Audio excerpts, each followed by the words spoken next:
first, you have some time to look at questions 1 to 5.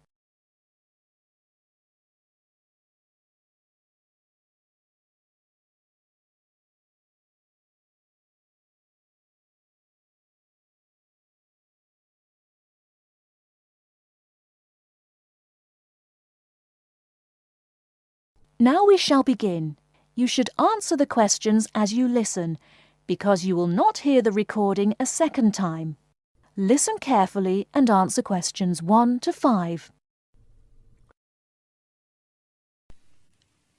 Kingsbury College, can I help you? Oh, hello. I'm ringing to find out about one of your courses. Yes. Is that a daytime or an evening course? Evening. Right. I'll just get a few details from you, if I may. Fine. Could I have your full name, first of all? It's Peter Wright. That's W-R-I-G-H-T. OK. And I don't need to know your exact age, but can you tell me which of these age groups you belong to?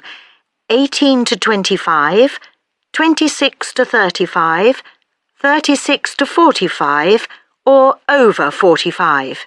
18 to 25. Fine. And do you have a job, or are you a full-time student? I'm an accountant. I just do courses in my spare time for interest. OK. Right. And your address, Mr. Wright? It's 11 Forest Road. Forest? Yes. Is that in Kingsbury? Yes, it is. I'm just down the road here. And do you have a phone number? It's 992-471. That's my home number. I haven't got a work number. That's fine. We probably won't need it. Before you hear the rest of the conversation, you have some time to look at questions 6 to 10.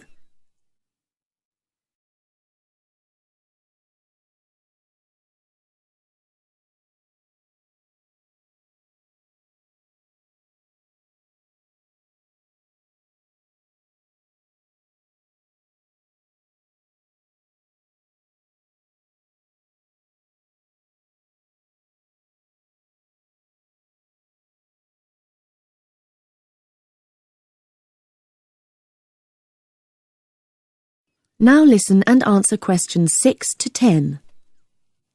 Now, you want to register for a course. Yes, cookery. Do you happen to know the exact title of the course? We've got Thai cookery on Wednesdays, or Mexican cookery on Fridays, or... Mexican. I'd like to do both, but I'm busy on Wednesdays. OK. Well, you can always do the other one next term, I suppose. Now, do you know when it begins? Is it the 26th of March? That's right. And it's £45 in total. That's including the ingredients. How would you like to pay? Card? Cash? Can I send a cheque? You can, yes, as long as it arrives at least 1 week before the start of the course. OK. And I'll just give you a reference number, if you could make a note of it and write it on the back. Yes? It's CZ943. Yes, got that. Good. Well, there's just one last question. Do you have any special requirements that I should make a note of? Yes, there is one thing. I use a wheelchair. Right, so you need to have access for that. OK. Don't worry, your room is on the ground floor and I'll make sure there are no steps involved. We can always put a ramp in. Thanks. So, we look forward to seeing you on the 26th of March.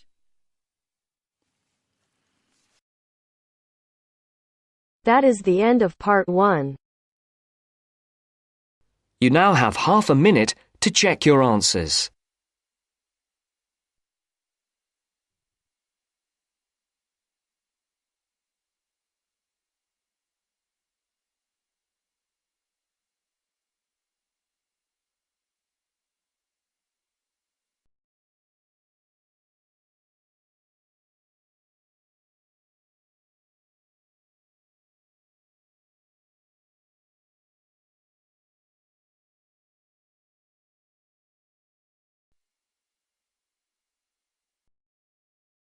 Now turns to Part 2.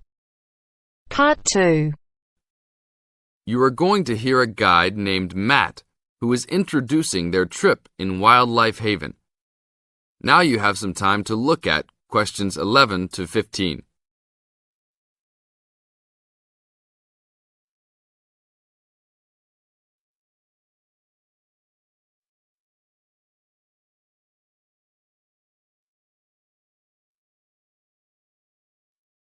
Now listen to the first part of the introduction carefully and answer questions 11 to 15.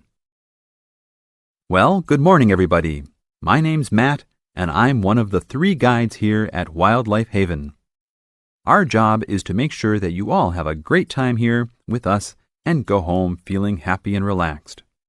As you can see, we're away from the city in a remote area between a national park and the sea. To encourage you to relax, there are no radios or TVs, and the only phones and newspapers are in the office. So, if peace and quiet is what you've come for, this is the place to be. From your cabin on the hill, you'll find you have the national park behind you, and you can look out from the sea from your front balcony. Your luggage will be unloaded from the bus and taken to your rooms in a few minutes. Once you have picked up your key at reception, please locate your room and check that all your luggage has arrived. The daily program here at Wildlife Haven is flexible and only as demanding as you want it to be.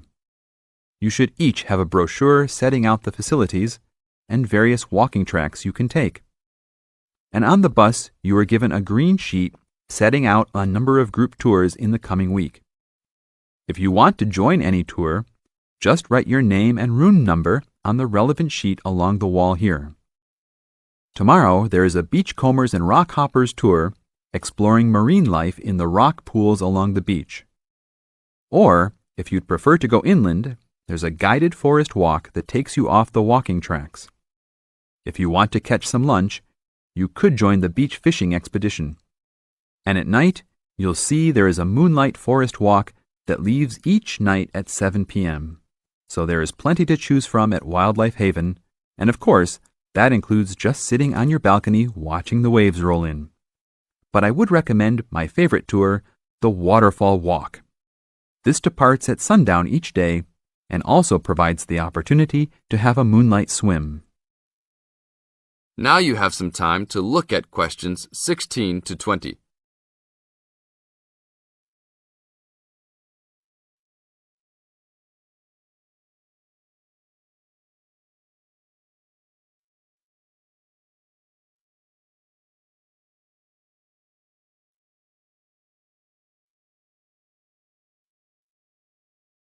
In the second part of the introduction, you are going to get some advice from Matt.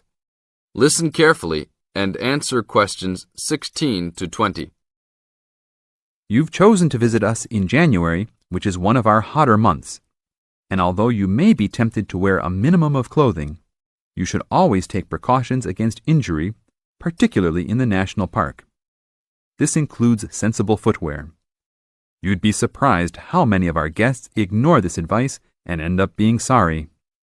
And socks are a good idea too.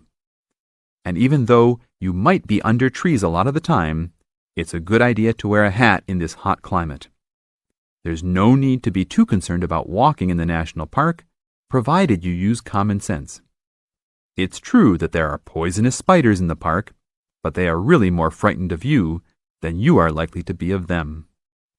I should also warn you against eating any wild berries. Some are edible, but you should avoid them all. We'll provide all the food you can eat. Well, that's about all for now.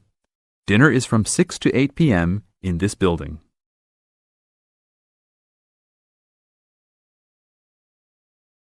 That is the end of Part 2. You now have half a minute to check your answers.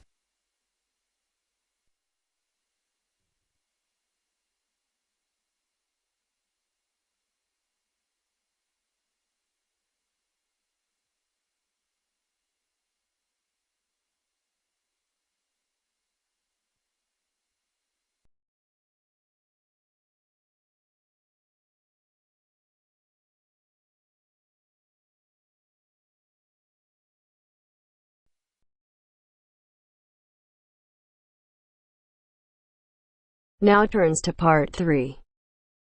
Part 3. You'll hear two university students discussing a social science lecture they attended. First, you have some time to look at questions 21 to 24.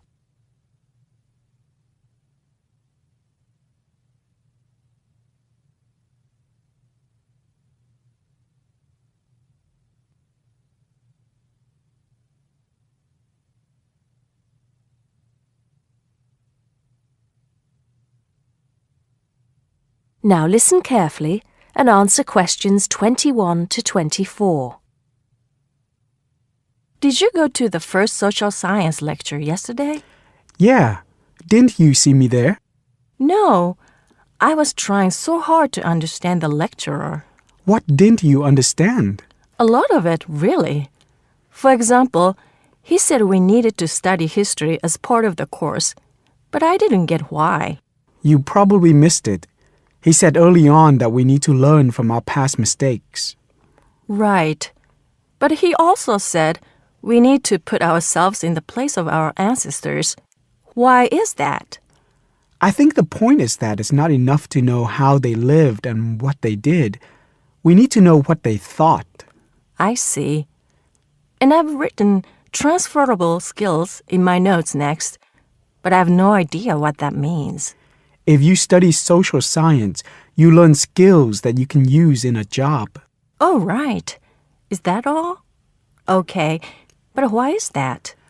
The point he made was that in studying social science, you use a flexible and adaptable approach to learning. Before you hear the rest of the conversation, you have some time to look at questions 25 to 30.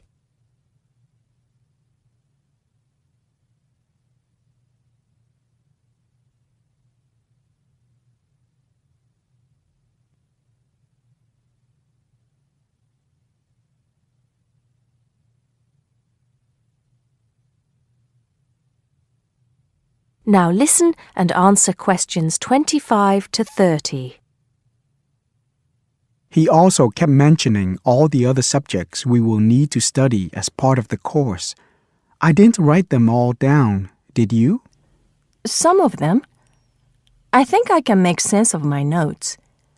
The first one was anthropology, which he said would cover prehistory and archaeology as well. Okay. Then there's economics. I wrote down that this was not meant to mean that we will spend all our time looking at economic theory, but more that we need to see how humans behave. That's good. I don't think I could handle economic theory.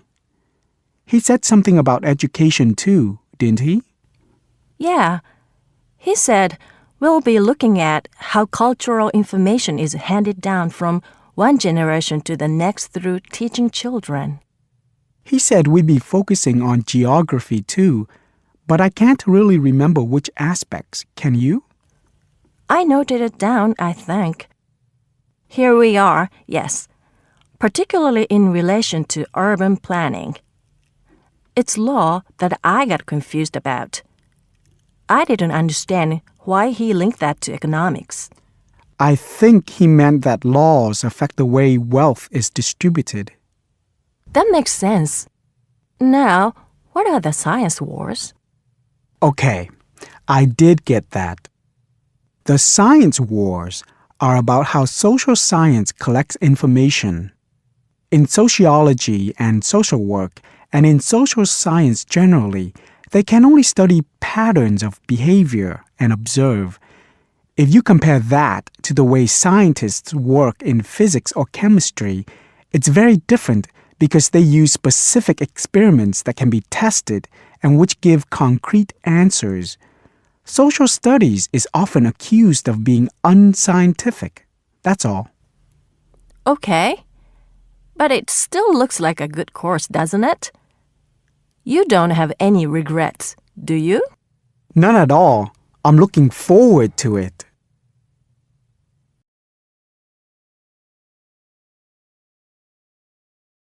That is the end of part 3. You now have half a minute to check your answers.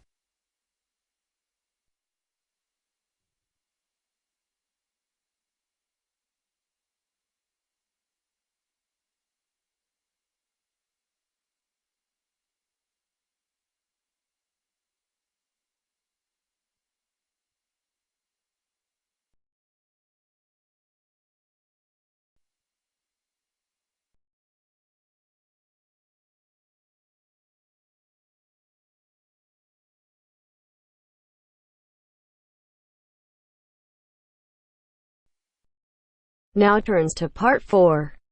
Part 4. In this section, you'll hear a lecture on coral reef. First, you have some time to read questions 31 to 40.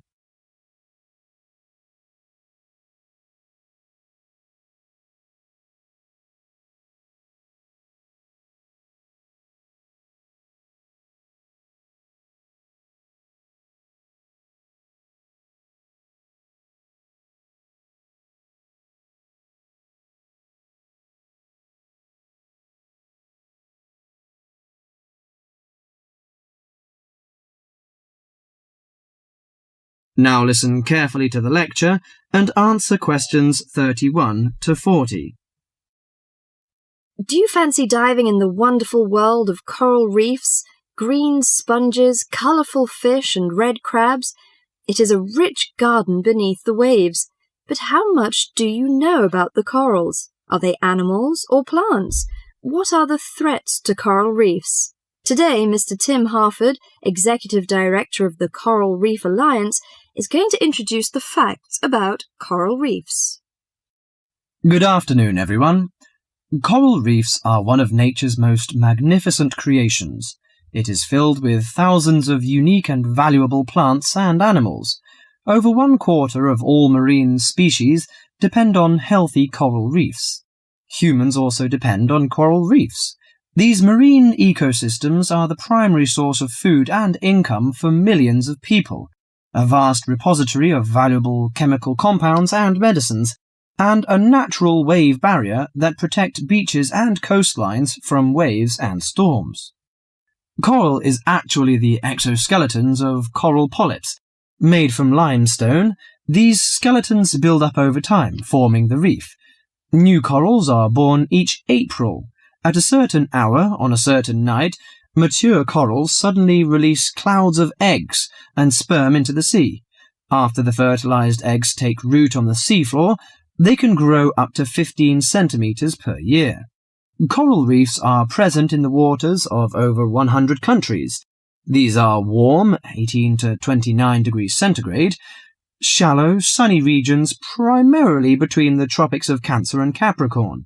Only clear, warm salt water can support a coral reef. And because sunlight is crucial to the reef's survival, the water must also be shallow.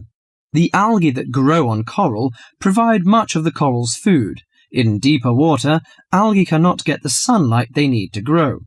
Most coral reefs are in the tropics because natural conditions there are perfect. In their modern form, coral reefs have thrived on Earth for over 50 million years. In recent years, however, more than 11% of the world's reefs have been lost, with another 16% severely damaged during the El Niño event in 1998.